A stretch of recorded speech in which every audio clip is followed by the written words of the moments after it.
Hello everybody, this is a recording of the 10th Year 2 Internet Technical Course. Now let's start our tag, which is related to human feedback. Today our session will be divided into 3 main parts. First part will be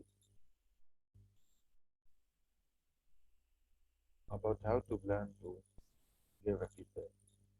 After that, we will play a kind of games through a site called education.com. The third part will be how to give an effective feedback.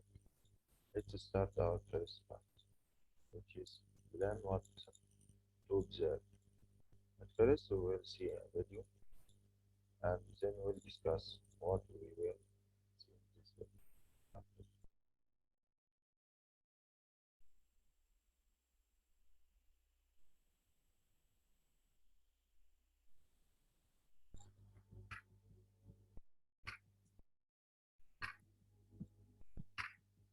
I'm a really big advocate for observing a range of different lessons to improve your teaching practice. Now, whether you are new to teaching or have been in teaching for a number of years, I think that observing lessons is a wonderful, wonderful opportunity, but it has to be done purposefully. Today, I want to share some tips as to how you can observe lessons more effectively, in particular if you are training to be a teacher, so that you can make the most of observing other teachers teach. Now, just a little side note, I'm not going to talk in detail about the etiquette of observing lessons, but please remember to say thank you and always be punctual, respectful, and invisible. So I'm going to talk you through 6 tips of how you can observe lessons more effectively. My first one is to change your mindset about lesson observations. The reality is that many teachers stress about observing others or about being observed. And that's natural because it comes with the fear of judgment and criticism. So it can get really easy to get sucked into that cycle of thinking teachers put on an act when they're being observed. And to be honest, a lot of us have that in the back of our minds.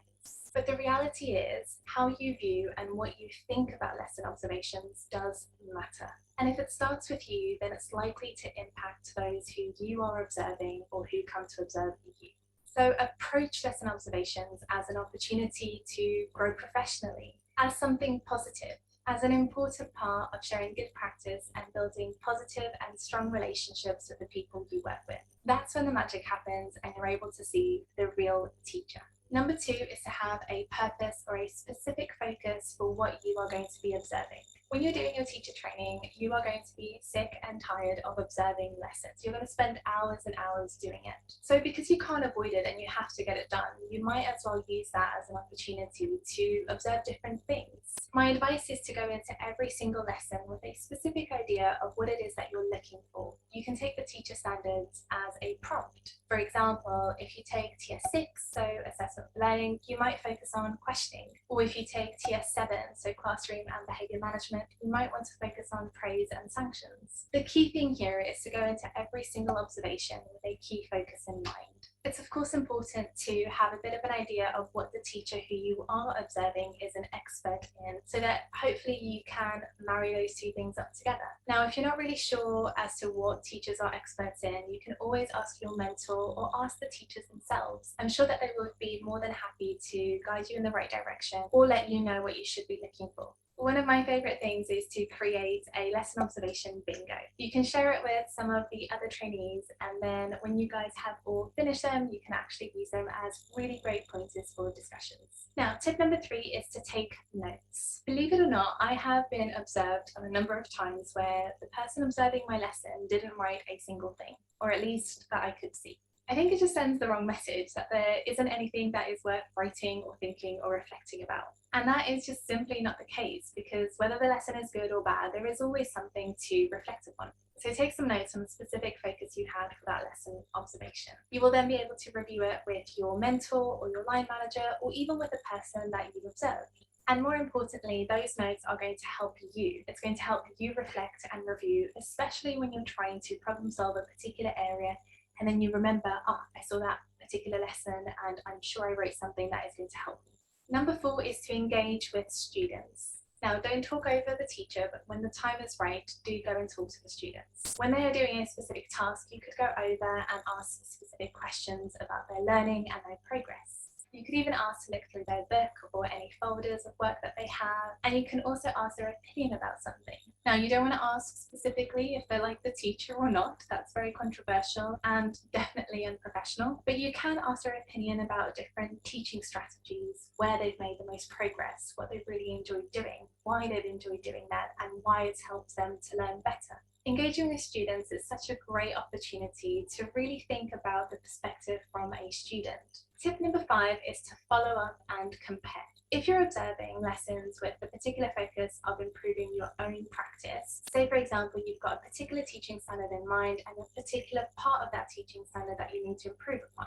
Say it's how you should do effective transitions between tasks within your lesson planning. What you can do here is go see a range of different teachers and see how they do their transitions so that you can get some ideas. Once you've done those observations, you can then reflect and read over your notes and decide which strategies work best for you.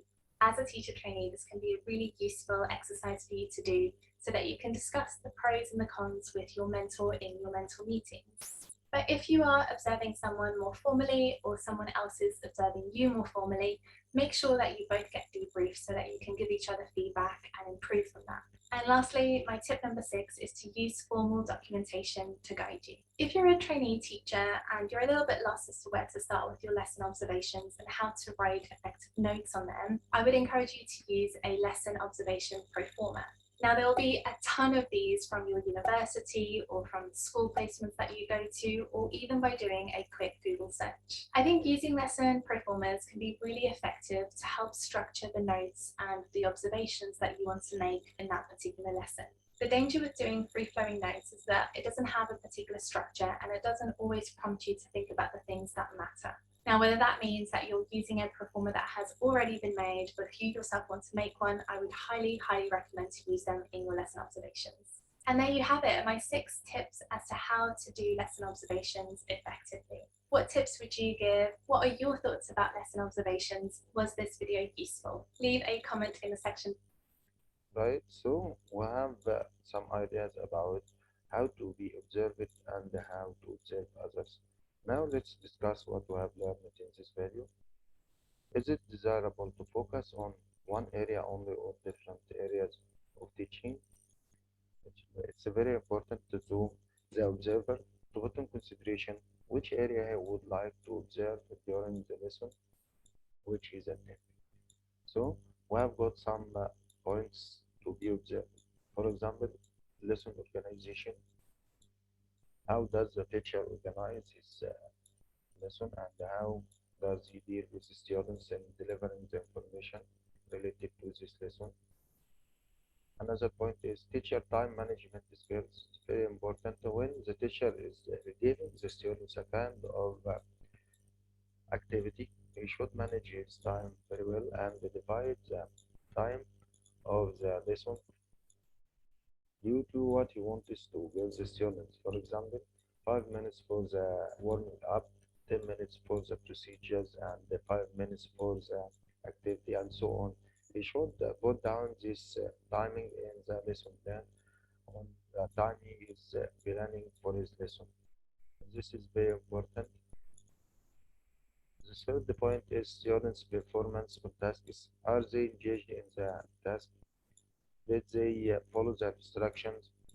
Are they amusing? And so on. The next point is teacher questions and student responses. Does the teacher give his students some questions and what were the students' response to these questions? Did they understand the message which the teacher gives them? How can they apply this information in the future? So on. The next point is teacher explanation. You can give your students an explanation of new words by giving them the definition, using body gestures and miming, or at last you can give them the Arabic word if you can't give them the message you want. Finally, you can use it. It's not preferable to use Arabic in class, but if you don't have any solution except this, you can use Arabic to give the meaning of new words that they can't understand well or they misunderstand it. After that, classroom interaction. Is there any interaction between the teacher and his students concerning the matter they are studying today or not? The next point is use of the textbook.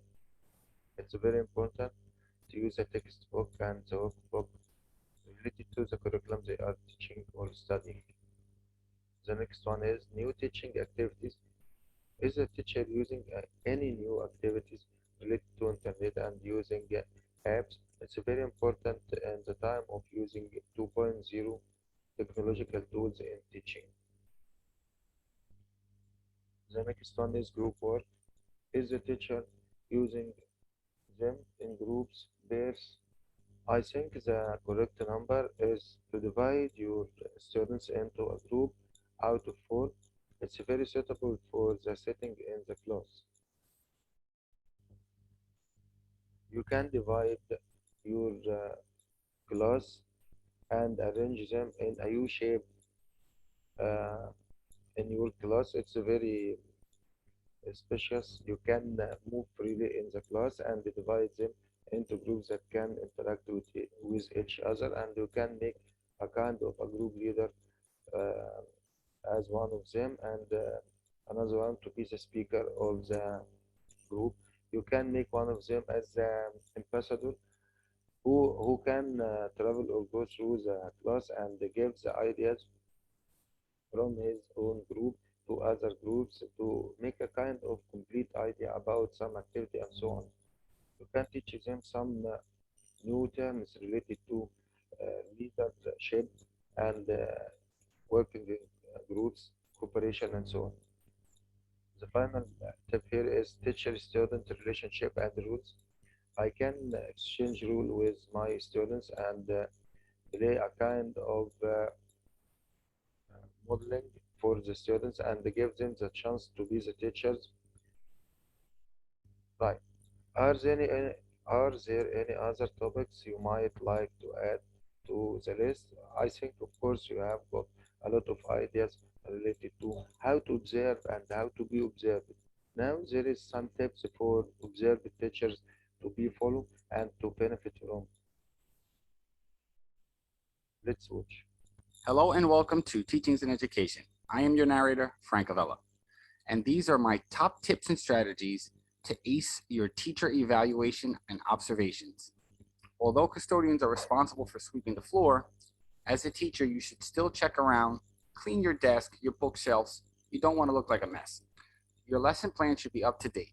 Oftentimes, administrators check your lesson plans before observations in order to ensure that you aren't falling behind in your paperwork.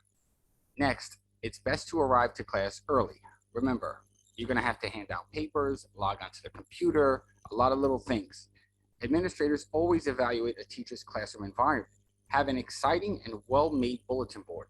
Bulletin board themes can match your day's lesson or perhaps a unit plan. With the new social distancing rules, all desks should be properly spaced out. As a teacher, your students' safety is always the top priority. Keep them socially distanced. Formative assessments should be firmly integrated into the lesson. Teachers must frequently check for student understanding. A thumbs up and thumbs down is one example of a formative assessment. If a teacher is being observed, they should be walking the room, checking in on the students, facilitating learning, being attentive to the students' needs. Administrators want to see actual proof of student learning. Hang up any outstanding posters or research papers or projects that your students have completed. Classroom procedures are an essential element of classroom management and overall classroom culture. Have procedures for the bathroom, homework collection, raising your hand, etc. Teacher-student relationships is arguably the most important component to student success. Show the principal that you know your students beyond academics. Today, I see so many teachers that actually hate their job. And believe me, I know it's tough. But if you're being observed or evaluated, stay positive and smile throughout the lesson. The rules should be clearly posted for all to see. But it's not enough to have the rules posted. Enforce the rules during the lesson and deliver swift consequences. When being evaluated, you want to show your best hand. If you have a favorite activity that your students love, do that. Make the lesson around that activity. You're going to want the lesson to get off on the right foot. To start a lesson, open up with an anticipatory set or a do now. It'll quiet the class and put them to work. Most teachers will have an ELL or special education student in the classroom. Ensure these students are getting their modifications and accommodations. Be extra attentive to those students. One of the best ways to increase student engagement is to integrate real-world situations with the lesson content. This gives students a reason to want to learn the material. If I know I'm getting observed on a particular day, I want to get a little more dressed up than usual. It lets the administration know that I take my career seriously, and I also believe it brings authority with it. And lastly, try to integrate technology into the lesson. Show your principals or supervisors that you know how to use technology and that your students can use it and you can help them learn how to use it. Anyway, right now I want to thank you for your time. Please check. Right. Now we have got some information related to how to observe others and how to be observed. Our next home assignment will be to write down a comment on our Google Classroom on our site and write down the most important things you have learned today, how to be observed, make it at 3 main points at least, and how to be observed. 3 main points also. Which 3 points you see that they are the most important points in each of the two cases. Now let's move to another part of our session today, which is a gaming play. You will enjoy it. You can use this education.com to play a game with your students related to different parts of the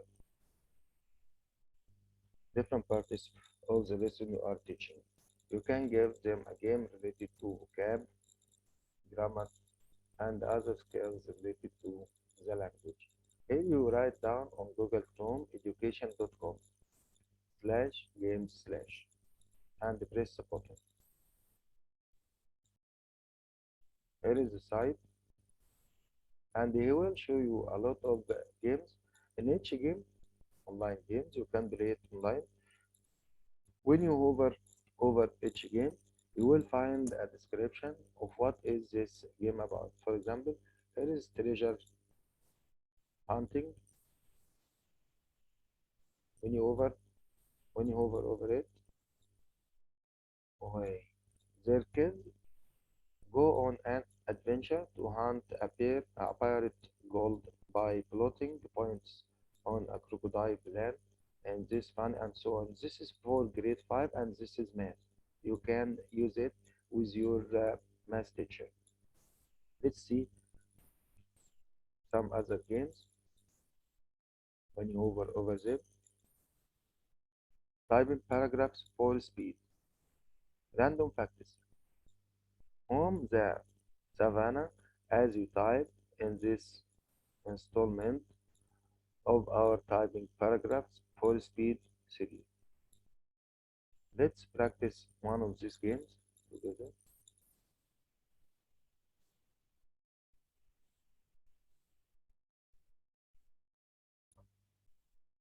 Let's see, for example, adjective quiz. We use adjectives to describe nouns. Practice identifying adjectives in this fun quiz. It's for first grade reading and writing. He gives you the skills which you will practice or apply on. Let's see. Here he gives you the video on the right side of the screen, and this is the description. With this online grammar resource, first graders get practice identifying adjectives so they will learn about adjectives and use them. Children will look at images and pick the adjective that best describes the picture. While playing this adjective quiz game, kids learn how adjectives can add more detail and enhance writing skills. It's also a great way to learn new words and build vocabulary. Now you can play it. Press play or press the icon that shows play the game over here.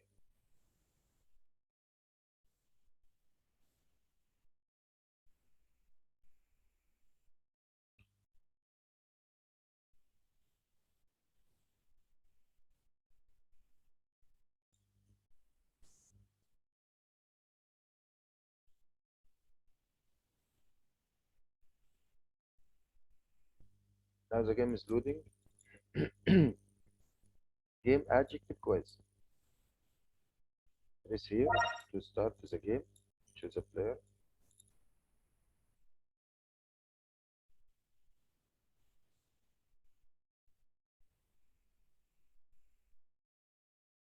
You can go through the other games and choose a game suits your students and try to play the game before you give it to your students to see the technical problems or how to deal with it, how to collect the grades, and how to give most of them the chance to practice this game and to enjoy it. It's very disappointing to wait until the game starts, so we can speak about other games and see that you can give your math and science teacher this link, which is education.com games, to play this kind of games together. Now the game is loading. We can start it. Let's see. Which adjective best describes the picture? Yes, is it shiny, yellow, orange, or sad? I'll choose Yellow. so. He reads it for me. Which adjective best describes the picture? Is it blue, sharp, gray, or happy? Let's see. Happy. Which adjective best describes the picture? Here is it pink, but we'll choose something else to see the reaction of the game. Black. Black. So it gives it an red color, which means that your answer is not right. Now let's see the right answer. It's in Which green, adjective best describes the picture? and so on. Let's complete Tasty. till the end. Which adjective best describes the picture? That is the end of our game, I think. Well, guys, Keep practicing. You almost have it. you almost have it because you have one wrong answer. If you made all the answers correct, you will have 3 stars here, and you will have a kind of praise here, and you can play a next game or return back the main screen to choose another game. You can hover over all the games and find out all about these games before you playing them. There is a lot of games, and you can find up till 35 pages filled with games. Each game is concentrating on a kind of skills you can give to your. Now let's go back to our main presentation and return back to the last part of our session, which is the effective feedback.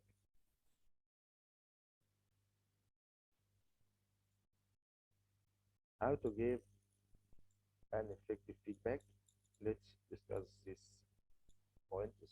Can you think of a time when you received effective feedback about your teaching and a time when the feedback was less effective? All of us, I think, had been observed before by our supervisors and our principals in our school, and we sometimes had got a positive feedback, and sometimes we had got a negative feedback. Remember the aim of peer observation. We can observe each other and give ourselves a kind of feedback and some hints to follow to improve our performance in the class. So remember the aim of peer observation is for both the teacher and observer to learn.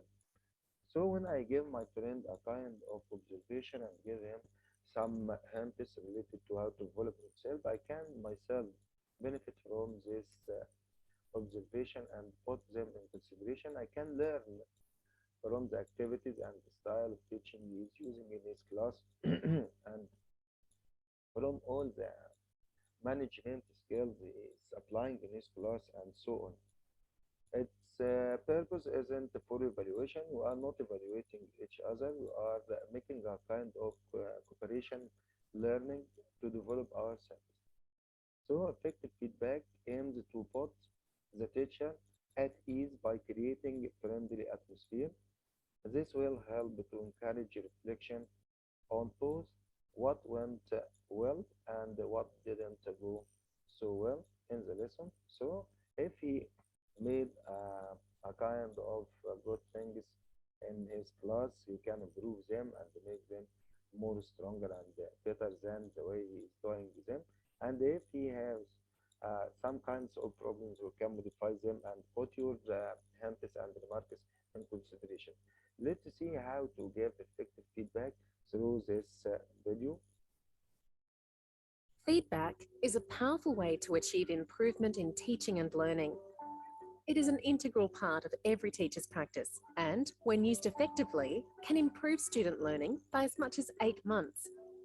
As teachers and school leaders, it's essential to understand what evidence-based feedback is if we're to unlock the greatest possible benefits for our students. So, what does the research tell us about feedback in teaching? Feedback is an ongoing process of goal setting, gathering evidence about student learning, and providing instruction that makes clear the next actions to improve performance. Feedback can be given by the teacher, peers, or the student themselves.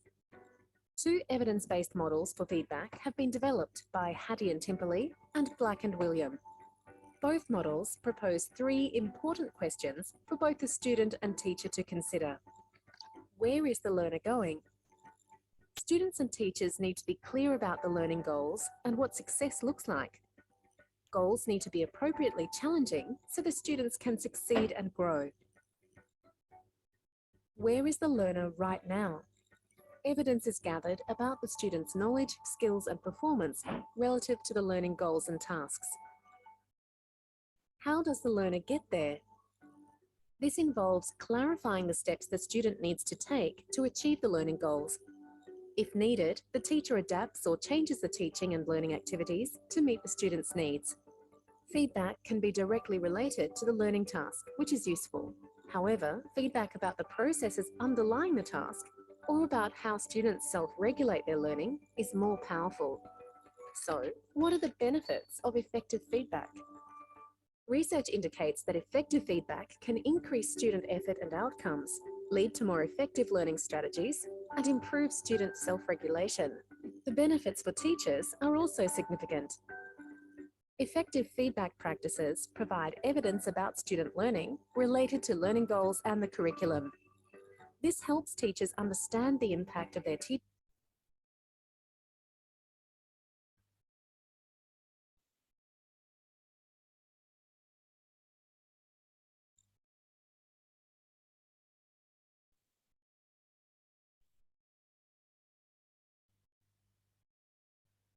and, if needed, where to adapt strategies to better meet the needs of their students. To improve and sustain good feedback practices, it is vital that educators work collaboratively. School leaders can support teachers by prioritising feedback and implementing a whole school approach, providing access to resources and opportunities for professional learning and collaboration. Teachers can develop their feedback practices by communicating clear learning goals, trialling activities that provide evidence of student learning, planning for task, process, and self-regulated feedback, checking that students understand and act on the feedback provided, and working with colleagues to develop and refine feedback practices. Feedback is evidence-based and inexpensive to implement. It offers a powerful approach to enriching teacher practice and significantly enhancing student growth.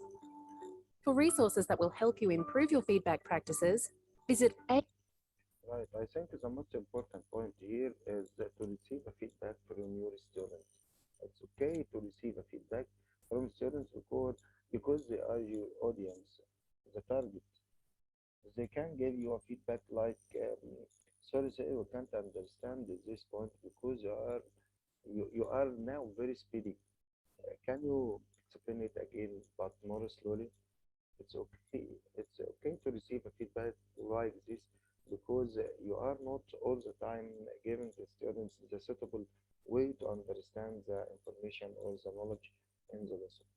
You can modify your technique or style according to a hint like this. It's okay. It's not a kind of problem or shameful to receive a remark from your students. Now, point out the language of feedback is crucial in helping to make a post observation. So you have got post observation in the classroom observation, and you can get feedback after that, as we are dealing today with this matter and how to make it a kind of effective feedback in peer observation. Effective means developmental and not evaluative. So we can evaluate our own experience by making a kind of reflection over our teaching style. But when you are observing someone else, don't evaluate him. Give him some hints, as we said before, 2 stars and a wish to make a kind of progress in his work, not to evaluate him, because this is very embarrassing and makes a kind of offensive actions from your friends. Now let's have some golden rules for feedback, and what language could we use them to give this feedback. First, describe what you saw while observing without being judgmental. As you said, so you can say, I noticed, I saw, I heard, and so on when you're giving a feedback to your friend. Number two, encourage the teacher to tell you about the lesson. Give him your ears to listen to his observation before giving him some kind of feedback. It's very important, so you can use this sentence.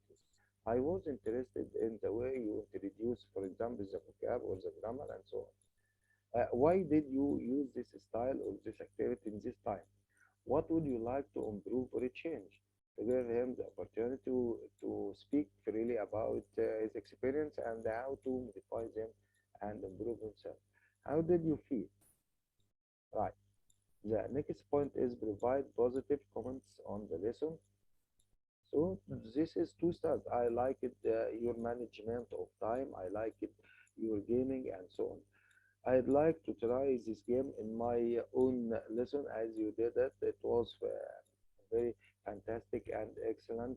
Your engagement of your students in the activity was excellent. I would like to try it myself and so on.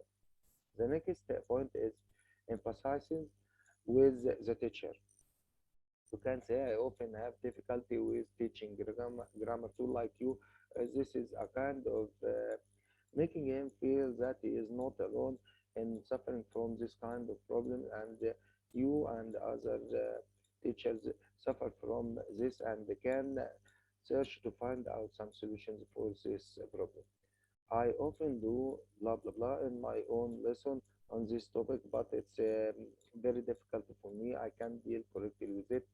This gave him a kind of sympathy in his problem, and you can with him find some kind of solution to overcome this kind of problem. The last point is give a suggestion of how you have managed a similar situation, task, or topic to give him the solution, not only to point out to the problem. You can give him some help in dealing with this kind of problems.